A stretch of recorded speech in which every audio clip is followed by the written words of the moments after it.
Sweet Summer Days is happening now at Whole Foods Market with sales on the juiciest fruits of the season. Organic peaches, organic cantaloupes, blueberries, and strawberries. That's an epic fruit salad. You'll also find sweet sales on fresh Alaska sockeye salmon and halibut and grill-ready fruity marinades. Keep your wallet happy with aisles of savings from $3.65 by Whole Foods Market, like sparkling waters, frozen fruits, and snacks. Sweeten your summer at Whole Foods Market. Terms apply.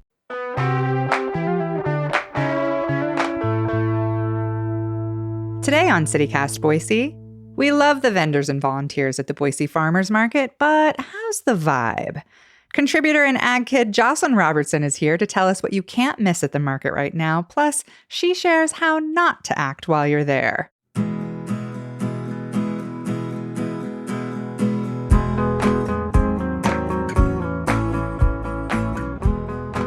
It's Tuesday, August 1st. I'm Emma Arnold, and this is what Boise's talking about.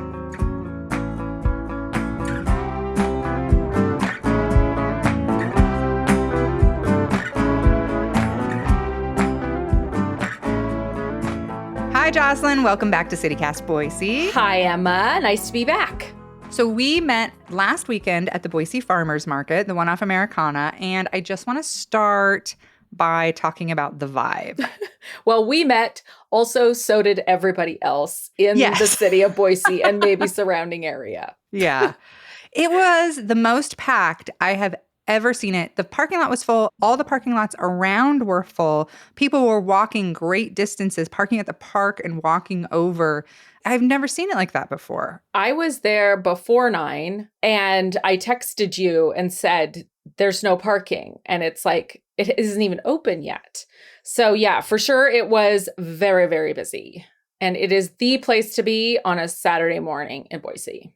Yeah, and I want to talk about this, but I do not want to pick on the Boise Farmers Market. I know they've struggled to find a permanent home. This is not a knock against the vendors or the amazing people who run the market, but like walking around, I was like, it was so hot. It was so packed. People were pretty aggro. There was the vibe was kind of off. And I was walking around going like, dang, you know what? Like, we're too cool a city for our farmers market to be in an unshaded parking lot. Like, I hate to criticize because I do love the Boise Farmers Market people so much, but God, that is a rough location. Yes. And I think that they're actually going to be moving permanently to the Idaho Botanical Gardens out Warm Springs. So that will be a beautiful location. Yeah. We reached out to them. I have not heard back, but I heard that rumor as well. And I'm really hoping that's true because walking around, I thought, gosh, this is such a bummer because I know they had reasons for leaving downtown. I understand those reasons, but I was like, it didn't ever feel like there was a meander in sight. This is what I've envisioned in a farmer's market. You roll out of bed. You don't do anything with your hair. You just sort of get down there and you stroll. I want to stroll. I want to meander. I want to stop and get a coffee and then a donut. And there was very little strolling or meandering. There were too many people for that in too small a space. And there's a lot of lines. A lot of lines. You are going to have to wait in line for your coffee. When I got there, like I said, before 9, the line for Acme was at least 50 people long. Yeah. So that's a way to start your day. Yeah. Yeah. It was a lot of waiting in lines, a lot of waiting to talk to vendors. But let's talk farmers market etiquette for a second, because I think, like I said, the vibe was aggro. People were the vendors were rushed and in kind of a bad mood. People were rushed and in a bad mood. But we saw some bad apples. And I feel like putting farmers market etiquette out there may relieve some of this stress. Yeah. I mean, it's a crowded spot. There isn't a beginning or an end. So it's kind of hard for people to like get a flow going. But I do think that if you're prepared, like I was totally prepared. I had my hat, I had my sunscreen, I had my sunglasses. I took my own bags or basket, take cash, be prepared with small bills. Some of the vendors definitely do take cards, but many of them don't.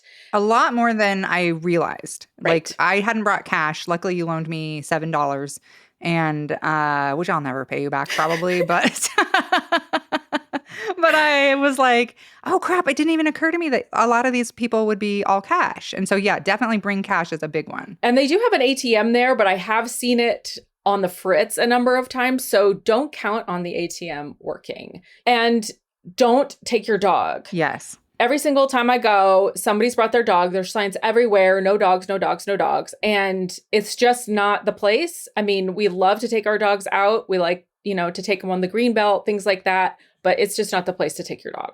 And there's always a handful of people who are like, they don't mean my dog. They don't mean my adorable Labrador. And there's way too many people. There's food out, samples and stuff. Definitely not a place for your dog. We got into a funny kind of altercation when we were in line that made I already adore you, but it was times 10 right there. Because a woman in line told you said, I can't tell if this corn is ripe or not. And she said, oh, just peel it. And you said, no, the farmers hate when you do that. I'm not going to peel the corn. The farmers beg you not to do that. And she was like, I do it. And you're like, yeah, and they hate that. They do not like when you do that. Please do not do that. So please explain more why the farmers do not want you to mess with the produce. Well, you got to trust your farmers. And if you have a question about ripeness, ask the farmer or ask the vendor whether it's, whether something's ripe, whether it needs a few days. But if you're manhandling the fruit, it's just like, do you want to buy a tomato that's been touched by 30 people and squeezed? Like, it's not going to be any good if everybody's touching everything. And the corn, everybody peels it back. And then it looks like in their beautiful assortment of corn, it just looks like a disarray. And so it makes it less likely that somebody's going to buy it if somebody else has handled it a bunch. And also, if you don't buy it, if you're like, oh, this corn's not ripe, you just exposed it to the air. So it's going to go bad a lot faster. So that farmer can't just take it home and sell it next week, which they could probably do with corn. So, yeah, it's okay to sniff. Yeah. You can. For sure. And you'll be able to smell. But like I said, I was having a dinner party. And so what I needed to be fresh for that day, and I needed it to be ripe. So what did I do? When I bought a melon, I said, would this be good for today or should this be for a couple of days away? Like their vendors are going to know the ripeness of whatever they're selling. And so for sure, ask. And that's something I love about going to a farmer's market with you. You are so adventurous and you'll just be like, what is this? And then buy it. And how do I use it? And how do I use it? And it's like something, it's like got spikes on it. It looks weird. And I'm like, what is that? And they're like, oh, it's a blah, blah, blah. And you take it home and you make something amazing out of it. And I love that you're so curious. I got to try a new melon that I hadn't tried before called a canary melon. It was an adorable, personal size melon. And I was wanting to provide some melon for appetizers for my dinner party. And so this melon was really small. And he said it was similar to like a honeydew, but like a little more citrus in flavor. And it had this beautiful rind. And I was able to just slice it into these, little slices. And it was so delicious. Sweet Summer Days is happening now at Whole Foods Market with sales on the juiciest fruits of the season. Organic peaches, organic cantaloupes, blueberries, and strawberries. That's an epic fruit salad. You'll also find sweet sales on fresh Alaska sockeye salmon and halibut and grill-ready fruity marinades. Keep your wallet happy with aisles of savings from $3.65 by Whole Foods Market, like sparkling waters, frozen fruits, and snacks. Sweeten your summer at Whole Foods Market. Terms apply. We saw people being pretty rude and kind of awful to some of the vendors. It makes sense that some of the vendors were not in a great mood. Samples. Let's talk sample etiquette. If somebody is offering samples, for sure, take one. But don't expect the vendor to provide you a sample of something they're not already providing samples of. You go to the grocery store all the time, and I know you buy produce, and you're not just snacking at the grocery store. And so don't do that at the farmer's market. That's actually merchandise. Somebody's selling that. If you have a question about how something tastes or flavor or ripeness, of course, ask. And they may offer you a sample of something, but don't just assume that you can get a sample of whatever you want. And something we saw, a lot of line cutting, not a lot of sort of just stepping up and talking to the vendor while they're trying to deal with other people. There is a line. And also, we saw a lot of people trying to talk to vendors at length and when they had 20 to 30 people in their line, didn't we? I waited for about 15 minutes behind somebody who knew I was waiting in line behind her and was just, I think on purpose, taking an extra long time. It was probably your corn nemesis. But yeah, I'm always really surprised. It's like, it's this busy. This isn't your socialization time. Yeah. I mean, obviously we want to get to know the people that are producing our food, but there's a time and a place. And if you're there when it's so busy, I mean, if you really want to chat with people, I would say go a little bit later when it's not as busy. But if there's a line, keep it to the questions that you have and don't make it social time. Because of course, most of them are lovely and will stand there and chat with you. Yeah. But be conscientious of everybody else's time. You mentioned the grocery store earlier, and something I feel like we have to talk about is haggling. People seem to think that at the farmer's market you're haggling, and it's like, no, you're not haggling at the grocery store. You don't need to do that at the farmer's market. Like you're paying for something special in a sense. That's why it's a little higher price than at a grocery store. Right. You're paying for the experience of buying your food from a community member. You're helping support small, low carbon footprint farming, very fresh produce. It is going to cost a little bit more. You know, if you are wanting to buy like a large quantity of something, and sometimes there are discounts available, I would say, first of all, just look at the signs on, the stations, because they will oftentimes have like a quantity discount, but don't offer a price to somebody. All of the farmers bring in their food knowing that they can sell it at the farmer's market. So they don't really need to like get rid of it to you for a deal. I think the one time there might be some discounts if you're looking for a deal would be at the very end of the day. But even then, I think a lot of the produce goes to like the mobile markets, or they may have another outlet that they sell their food. So they're setting their prices for a reason. It's not arbitrary. It's what it costs them. It's what it's worth to them. So pay that. Any other tips? I know you gave me a great one. You said you actually don't just sign up for the farmers market email list. You also do it for individual farms. Right. And many of them do send out a weekly email where they tell you what they're going to have at the farmers market.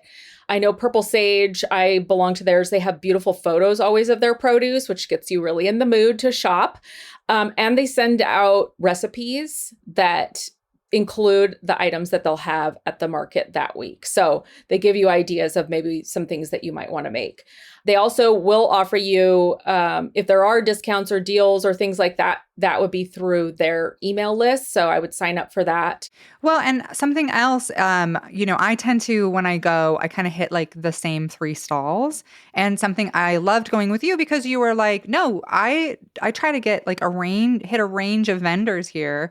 And you decided you were going to buy specifically from refugee farmers this time. And everything was like beautiful and delicious. And I tend to I hit rice, because they're family friends of ours. And but I love the idea of like going, getting one thing from each stall kind of, and like trying a range of things. Right. Well, as we saw, at least 10 of the vendors had beautiful, beautiful beets. And I love beets. So how am I going to decide? So I want to get my beets from different farms each time I go.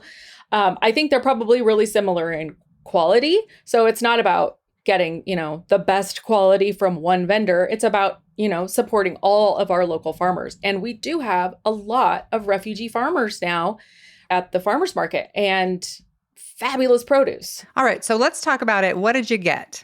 Speaking of beets, I know you got beets, right? I got beets and you got beets, and we got beets also from different spot. I got mine from Chimwaga 6 Farm. And they are farmers originally from Somalia via Kenya.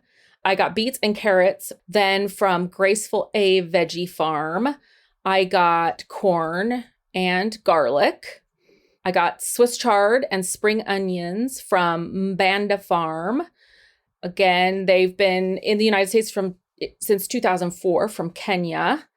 I got these beautiful French radishes, which are kind of an oblong radish from New Hope Farm. Then you bought beets and onions from Safari Farms. Yes, and they were wonderful. It's a woman-owned refugee farming business, and it's a woman and her daughters, and they help her in the fields and at the market, and it had a very family feel. One of her daughters, actually, when I was talking to her, said, oh, yeah, we've really become kind of an essential part of the local food system and also the refugee community. And I just thought it was really neat how proud her daughters, who are young, they're teenager age, I think, were so proud of their mom and so proud of the business she had built. Yeah, and she had a beautiful stand of Mm-hmm. lots of different things. So I hear you haven't cooked your beets yet, even though it's been Oh my God, you're such a several narc. days. I mean, I'll make them today. Okay, I'll make them today. Uh, that's the struggle for me is I buy beets every time, and then I'm always like, crap, now I have to make these beets. But I love to buy them because they're so beautiful, and they always they just look so tempting. What else did we get? I think you got some marmalade. Is that right? I I can't remember. did. I bought some orange marmalade from the Jelly Lady. She makes over 40 varieties of jams, jellies, butters, and preserves, and she's been at the farmers market for over 20 years. So I tend to buy from her frequently because I know the quality of her stuff is really high. And then for the first time, I tried some of the salsa matcha from I was Chicana hoping you'd bring Foods. that up. Yeah, the Chicana Foods salsa matcha, Boise, you have to try it. It's so delicious. Wow. So I had a dinner party and I made a salsa fresca with some of my fresh veg, and I bought a green salsa and a red salsa, kind of a fresh salsa.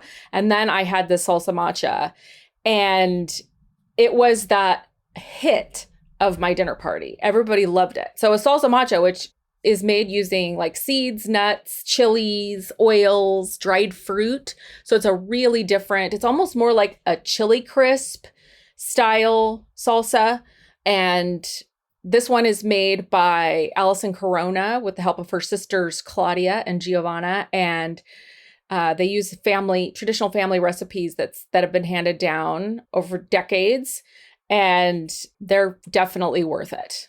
I really loved, I can't even walk past them without buying something. Next Generation Organics has amazing plants and like really interesting native plants and flowering plants and and herbs and stuff like that. And every time I walk by, I buy at least two plants because I'm always like, oh, what's this? I haven't seen this before. So I did get two there. They're one of my favorites. And then my husband wants me to shout out Solari Pizzeria because the solar powered pizza truck there, he actually got in line because it was one of the shorter lines for food and he was really hungry. And then he got pizza and he was like, this is so good. And it's all solar powered. Their whole food truck is all solar powered, which he thought was very cool. So those were my two favorites. I suggested that that we sit in the shade in the grass and he could eat his pizza. And he was like, no, I'm just going to eat this pizza. It was so good. And it smelled so good that he was like, I'll just walk and eat at this. Yeah. He was walking and eating a whole pizza. Yeah, that's how good it was. Did you have any other favorites? So I used the marmalade in a cake. I did a beautiful butter cake and then sliced it and put the orange marmalade between the layers and then just put whipped cream and fresh berries. I did want to say it is berry season in Idaho right now. And so I just love to get strawberries, raspberries, blueberries, blackberries, huckleberries, whatever, and get an assortment of berries. And they also had cherries. I noticed from Emmett, although I refrained from buying cherries because I will just eat them all in one sitting. You little cherry goblin. I am for sure. If you buy me a thing of cherries, that whole thing is gone. Exactly. I love them so much. Yeah. So get berries. Yeah, get berries. It's berry time. The peaches and the apricots are about ready on the slopes too. Don't forget about those. Any other? I know we're talking about Boise Farmers Market because that's where we're closest to. But any other markets around the Treasure Valley you hit up regularly or you want to shout out? Yeah, I think it would be great to send some business beyond the Boise Farmers Market. Because there are great markets in the Treasure Valley. In Nampa, they have a farmer's market from 9 a.m. to 1 p.m. On Saturdays. I love that. Yeah. And that's at Lloyd Square, right? Right. Lloyd Square Park. Yeah. And that's April through October. Then Meridian has a Main Street market every Saturday, same time, 9 to 1 on Broadway between Meridian Road and Main Street at Meridian City Hall. Eagle has their Eagle Saturday market from 9 to 2. And they also often have craft vendors, music. So it's a real community type event. And then I love an evening market a lot in the summer. And the Caldwell Farm to Fork Farmers Market is part of Tuesdays on the Creek at Indian Creek in downtown Caldwell. And also they have summer concerts down there during that time. So you can get veg midweek, which is awesome. Yeah, and you can make a real evening of it too, because you Yeah. could go out there, listen to music, eat at a mano, my favorite. So yeah, you could really have a nice time out there. And then I did mention it before, but I wanted to shout out again the mobile market for Boise Farmers Market, because it's like a bookmobile only for vegetables. And if you just look at their website, they have 16 different locations that they hit throughout the city during the week. And they're in my neighborhood in Cassia Park on Tuesdays. And they have this great van that has all this fresh veg in it. And then you can just pop down and grab what you need. I love that. I didn't even know they did that. That's Yeah. really cool that they're bringing it to individual neighborhoods. I'll have to look up the schedule for that because that is very, very cool. All right, Jocelyn, thank you so much for the rundown and for the etiquette rules. I think that is all great information to have. And I can't wait to see you on a Saturday morning down at the market. I'll see you there. Thanks, Emma.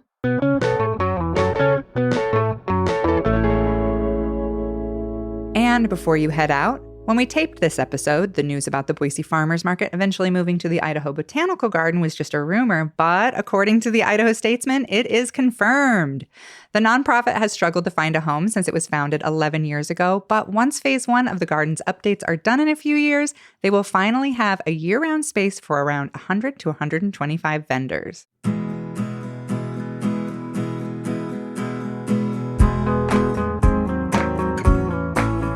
That's all for today here on CityCast Boise. If you enjoyed the show, you can find more amazing Dog Days of Boise content on our website at citycast.boise.fm. We'll be back tomorrow morning talking about some new possible protections for Boise renters. Bye!